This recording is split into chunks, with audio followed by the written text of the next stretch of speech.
Imagine losing to a team without 3 starters. Sad. Can you guys find me some BS fouls? Can you also show me the one where Maxey got slapped in the face and didn't get a foul? My bad, that doesn't fit your narrative. DeMar got bitched. LMAO. The trash bro comes out in clutch time. If the Bulls were such a dynamic team, they would score more than 98 points regardless of free throws against a middle-of-the-pack East team without 3 starters, right? Refs weren't bad. Bulls got dominated. Suck it. Good night.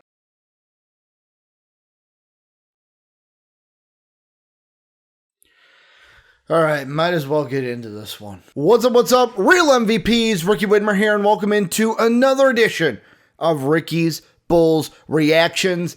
The Bulls lose today. We don't get the Bulls today. Second loss of the year of the young season. We lose by 4 to the Philadelphia 76ers, 103-98 in Philly.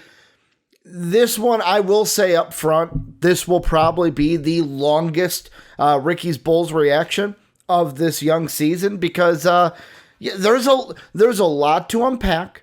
I got probably the most questions I have gotten for a Ricky's Bulls reaction this entire season so far, and I know it's only been 8 games, but let's dive into it. Before I get into everything, number one, go check out that Discord that I always pump each and every video. You can check that out down below in the description. It's a great time. We need more Bulls fans, especially for this season. We need more Bulls fans in the Discord, and we're talking NBA each and every day. So you can go ahead and join that for free down below. If you want to support us, you can go check out patreon.com/MVPvids, or you can become a channel member today. If you like what you see and you want to support us, you can go ahead and become a patron or a channel member today. And last but not least, if you like what I do here with the Bulls reactions, if you like what Dave and Jake do with the weekly NBA videos, what we do with our content here, hit that sub button and that notification bell so you're always in tune to what's going on at MVP. But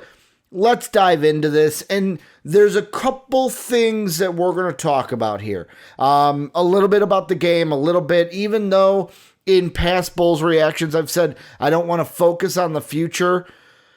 The future may come up today. It might come up in a little bit, especially in a fan question, but the thing I just want to get out of the way right away, because the thing this was irritating me in the Discord. It was irritating me because the thing I will say I hate is when people, and I have been accustomed to this at times, instead of looking at, okay, this team did this wrong, they could have won the game because of this and that, just blaming the refs. So that was a bad call, they were bullshit calls, blah, blah, blah, blah, blah. But this game, I will say, it was pissing me off in the Discord when I was like, okay, this is what the Bulls did wrong. We could have done this. We could have done that. Yes, the Sixers did this very well, but the officiating was dog shit in this game.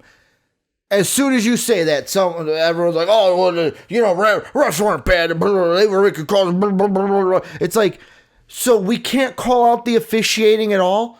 We can't say, oh, well, X team that lost the game could have done this to win, but that does not change that the officiating was god-awful. It was god-awful in this game. And I know there's going to be Sixer fans, if there's any Sixer fans that are coming in to watch this, because I know we have a small contingency of Sixer fans that Jake started. I know that Kyle, I know he's Prince on Twitter, that's the word I'm looking for. He sent me a gift for my Ricky's Bulls reaction questions of Joel Embiid, kind of trolling me. You know what? Like, stuff like that, it's like, okay, I know we lost, but we cannot call out the refs. The refs are all high and mighty up there that they do nothing wrong. Like, I'm sure there were calls on the other side that they missed with the Sixers, but there were so many on the Bulls side that, like, there was blatant contact, and it was like, how is that not a foul? There was that Joel Embiid play. I don't even want, yet again, I don't know what is going on, because apparently you can just body someone now. You can body slam someone, and it's not a foul. As long as your hand touches the ball, doesn't matter if you bump into them and clothesline them. No, your hand touched the ball. Doesn't matter what your body does. Like, Stacey King on the broadcast was even like, that's a foul. He bodied him. He bodied him. He ran into him with his body. How is that not a foul? How did they overturn that? I have no idea, but I just wanted to get this out of the way. The officiating was shit, and you could say on both sides. I'm speaking from a Bulls side because I'm a Bulls fan. That's what you come here for. Ricky's Bulls reactions. I'm not a Sixer fan. I'm not a Sixers reaction, but the rest were just dog shit. They're dog shit. Like, this was a game where the Bulls, yet again, there are some things the Bulls could have done better. I'm going to get into that, but I just want to get it out of the way. The refs were dog shit in this one, and that just needs to be out there. They were not good this game, and it impacted the game a little bit. With that being said, pushing that off to the side, this was a game that, I mean, there's a part of me that goes, and yet again, I was telling this to Dave while we were watching the game. I kept saying, even if we lose, because there were times where I thought we were going to win, especially the time I thought it was going to happen again, folks. Ayo Dosunmu hits a three, his only points of the game. He hits a three.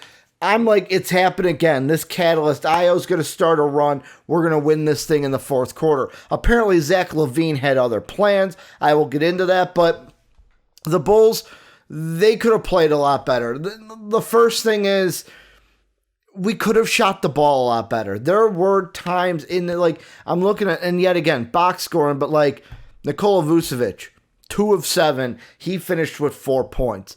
You got Lonzo Ball, yeah, he finished with 13, but 5 of 11. His saving grace is he got 9 points from 3-pointers. He also did some other things good, but like overall, our shooting from 3, 6 of 21. You're not going to win many games when you're only making 6 of 21 threes compared to the Sixers, who they made 12 of 28. They doubled us on 3-pointers. However, there's a grain of, like, there's positives to all this too, where that's why I feel like what I was telling Dave, even if we lose this game, this isn't a bad loss. And I know Sixer fans are going to come in, but we didn't have 3 of our players. We didn't have Toby or Danny Green or Ben Simmons. Doesn't matter. You play with the guys you have. You still had guys that are quality. This is a Sixer team that I was told, was going to be at the top of the East this year. They're going to be a good team this year. The Bulls aren't going to be good. Bulls are going to be a play-in team. They're going to be a play-in team. No way can they compete with a team like the royalty of the 76ers. That's what I was told at the beginning of the year. And despite a terrible shooting night, we still hung with this team. We still hung with them to where we only lost by 4 points at the end of the day. And we came back twice in this game. Now, I know there's some people, I'm going to get to it in the questions, I believe, but I will say it now. There are some out there that's like, hey, you know what? When's enough? Is this team good enough to, like, hey, when is it going to be that we're not having to come back, that we're coming out strong right from the get-go? And how I feel about this ties into, I think I've said this before, but I will say it again. This year is not the finished product. We are probably not going to win a title this year. We probably won't. That's the realistic expectation. Bulls will not be hoisting the Larry O'Brien trophy at the end of the year. However, this is the year I feel like the Bulls, like, with our timeline within my mind, 3 years.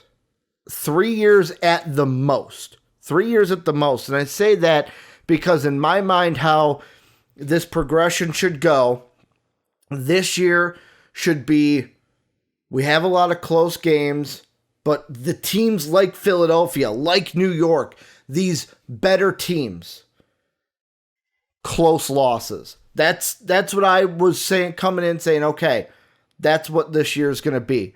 We may beat some like the Jazz, we come out and win, but when we lose, the wins are a lot closer this year. Close losses this year. We're there, but we're not quite there. Next year's the year, in my mind, where those close losses turn into wins. And then the year after that is like, okay, we're a championship contender. Let's go ahead. Now, of course, things can happen. That kind of template can change, but that's where I'm at. I want close losses this year. I don't want to get blown out. If we go through this season, let's say we're the 6th seed, where many people thought we would be at the beginning of the season. If we're the 6th seed and all of our losses are 4-point losses, like less than 15-point losses. Like let's say our worst loss is like a 12-point loss to the Bucks or something like that, like a higher end team in the East at the end of the day. I'm not mad at that. I won't be mad at that because that meant our team was competitive the entire year. This year is supposed to be, at the very least, competitive losers. That's what we're supposed to be. Games like this, we were competitive. Yeah, we didn't come out on top. Next year, competitive winners. Year after that, boom, we're fighting for the top of the playoffs. We're fighting for playoff supremacy. We are going to be a title contender. That's the blueprint. That's where I feel like we should be and where our expectations should be as Bulls fans. Yeah, is it nice to be 6-2? Yeah, and I was also talking to Dave. This is kind of rant mode here. I will get back to the game. Quick aside before we get back. The thing I'm sick and tired of, and it's only 8 games into the year, when were Bulls fans not allowed to be happy? Like, we're finally good. We're excited for our team. And all of a sudden, it's like other fan bases, no, how dare you? How dare you be excited about your basketball team? You get back in the dumpster where you belong. That's kind of what it seems like. Like what? We're not allowed to be excited for our team, that we finally have a good basketball team. Probably the first time we have a basketball team that is enjoyable to watch since Derrick Rose and Joakim Noah and Luol Deng and Captain Kirk and guys who are like in the stands now and we're remembering as great Bulls. Probably the best team we've had since those guys in the mid-2000s. Like almost 20 years ago.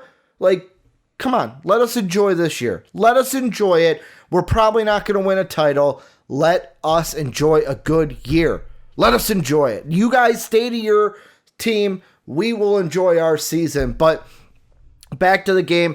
Shooting was a problem, number 1. We couldn't hit the broadside of a barn. Number 2, got to call him out. Nikola Vucevic. All these Nikolas running in my head. Nikola Vucevic, like, this is something, I'm not going to get too much into it now, going to wait till questions, but Stacey King had the best statement at the end of the game where Vuce's got to step up. He's got to play like an all-star, and he's a guy we should expect 18 and 10 from on most nights. It ain't happening right now. Other than that, the thing is with this Bulls team, like I said, refs was 1, got that out of the way. Bad shooting night for 2. Zach played bad down the stretch. There's no way around it. He was out. We came back. We almost got the lead back. It was a close game. He came in, couldn't hit the broadside of a barn. Couldn't hit the broadside of a barn. There was a bad pass that he had. It was just a god awful. Like, this was something to where it's like, we probably should have won this game. We should have won this game, but we didn't. It was just poor shooting. There were some poor passes. We let the 76ers shoot like ridiculous. Like, they shot, I'm looking at the box score, nearly 50% from the field, 42, nearly 43% from three-point range. The turnovers were kind of the same, 15-15. You can't be mad at anything there. But yeah, it was just a poor shooting night. There were some bonehead plays, especially in some of the passing lanes, and we just couldn't hit a shot tonight. We couldn't hit a shot. The Sixers could make anything in the world. There were some, we had good defensive possessions, but then we didn't have, good defensive possessions, if that makes sense, to where there were some times to where it's like, why are you, it was Tyrese Maxey was one of them, and I think it was Caruso, where it's like, Stacey King even mentioned, why are you chasing Tyrese Maxey off the three-point line? He's a 33% three-point shooter. Dare him to take that shot. Have him take that shot rather than it was they chased him off the three-point line. He's so quick, whoop, drove right in, layup, no problem. So, I mean, I'll get into it into questions. I'll get into it. Let's go to the questions. Got a ton of them today. First one, we're going to go with Dave. His is simple. Why we suck? Why we suck? And Dave, we don't suck. I know this is Dave trolling me in the Discord.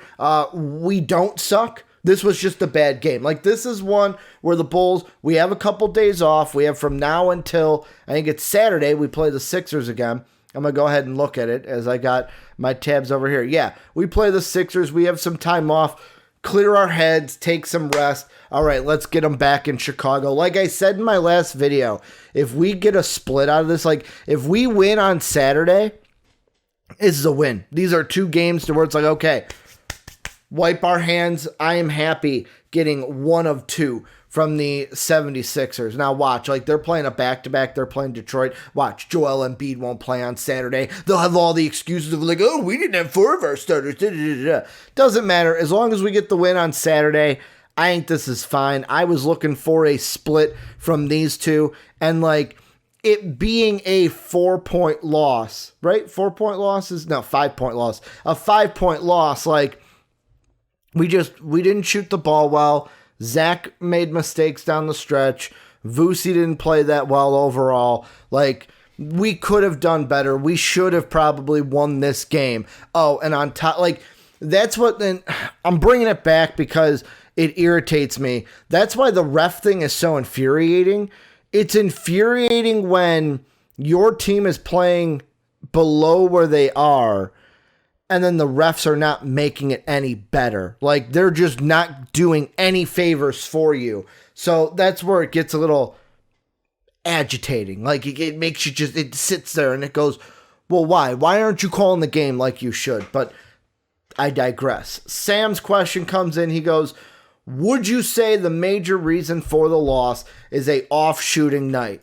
Yeah, that's the main thing. Like, I look at the percentages. The only two people that came to play for the most part, DeMar DeRozan. His third straight 30-point game. He had 37, 11 of 12 from the line. He actually was one of the only Bulls that was able to get to the line. 13 of 22 from the field. He finished with a double-double, 37 and 10 for the game. Like, he's been our best Bull. Zach LaVine, for the most part, had a decent game. 27 points. That's right around where Zach's average is. He went 11 of 24, right around 50%. For the game, the only thing that magnified it is down the stretch. Zach LaVine didn't have a good game down the stretch in the fourth quarter. But yeah, I think that's the thing that irks me about this game is because it was a 5-point game, you look at it. Zach was 2 of 7 from 3. Vucevic, 0 of 2 from 3. You look at this like Caruso, 0 of 2. Dosunmu, 1 of 2. Ball, 3 of 6. Like, you look at it this way. If 2 of those shots fall, if Zach goes 3 of 7 instead of 2 of 7, if Vucevic goes 1 of 2 instead of 0 of 2, if 2 of those shots fall, we win this game. Like, and that's the thing. If 2 of those shots fall, and I know woulda, coulda, shoulda, but like that's the main thing. We did not shoot the ball well enough from 3 tonight. We didn't. There were even ones where Vucevic got a pass, or was it Vucevic? It was either Vucevic, Tony Bradley, one of the two. I think it was Tony Bradley now that I'm thinking about it. Gets a pass from Zach right under the basket, can't even put it up. Like, he puts it up and it doesn't go in, and it's like, how do you miss that?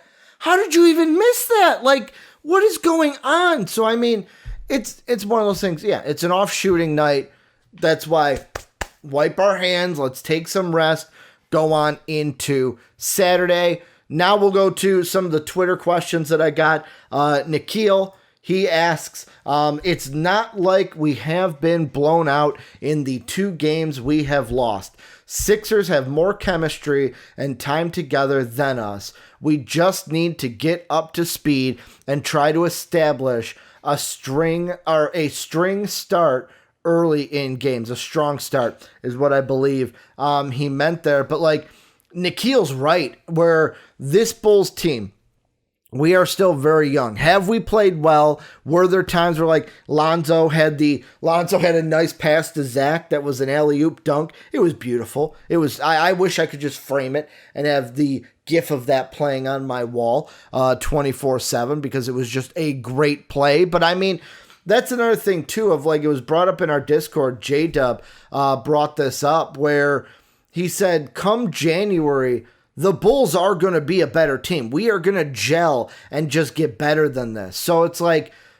don't harp. Like, that's the weird thing. We're so used to harping on losses because we're used to Jim Boylan. We're used to the bad Bulls that we've had the last couple of years to where it's like, don't harp on this. We will be a better team. We will get that cohesion together come January, come the turn of the year into 2022. We are going to be a good team. I cannot wait to see the growth that this team takes and what we are like into the trade deadline, into the stretch going into the playoffs, because I feel like this team has a potential to be a team that surprises somebody in the playoffs, maybe wins a first-round series when no one expected us to win a first-round series when the season started just a couple weeks ago.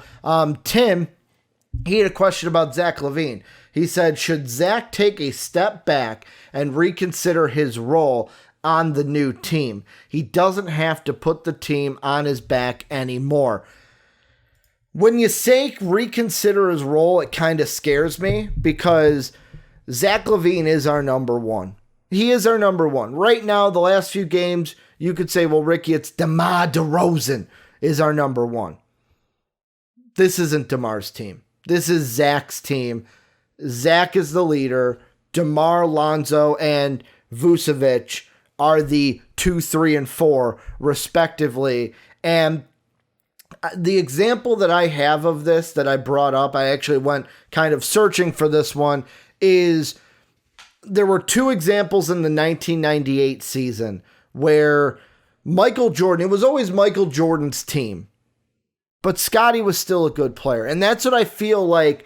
I feel like what we're developing here is Zach and DeMar have to have a working relationship on the court like Michael and Scottie have. Now, am I comparing Zach LaVine to Michael Jordan? No, I am not. Am I comparing DeMar DeRozan to Scottie Pippen? No, I am not.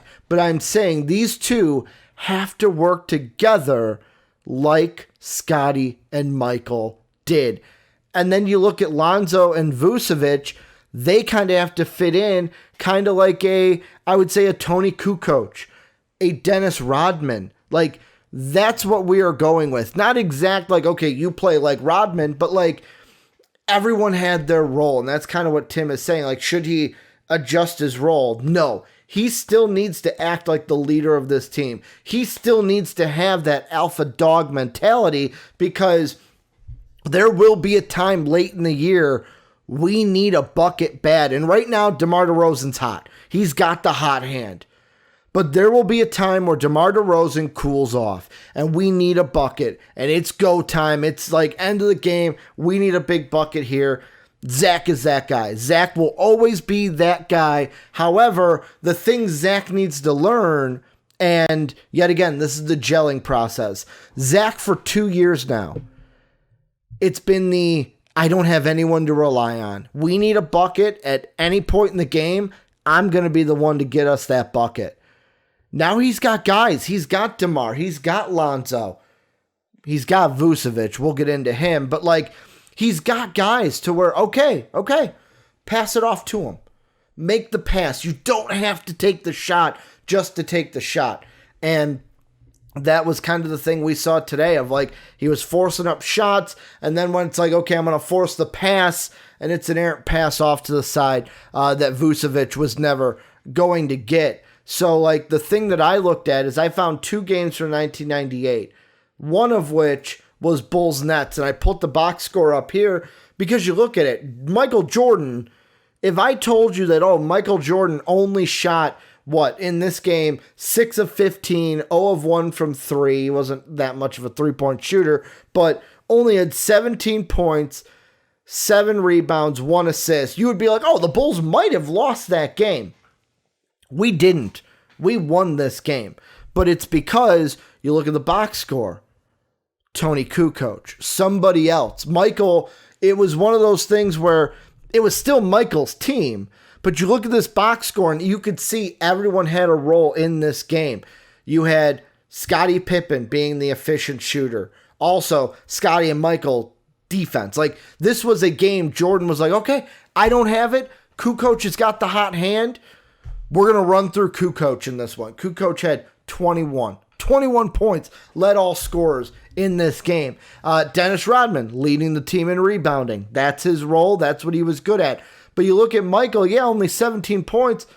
But I know that all the Bulls were like this, but you look at Scottie and Michael, plus 22, plus 23. Even if Michael didn't have it going, it was like, okay, where else can I help this team? That's what Zach needs to learn. Hey, it's not my night tonight. DeMar has it going. How can I put him in the right situations? What can I do to help this team win, even if it isn't, hey, go score the basketball? The other game, and yet again, that was March 16th.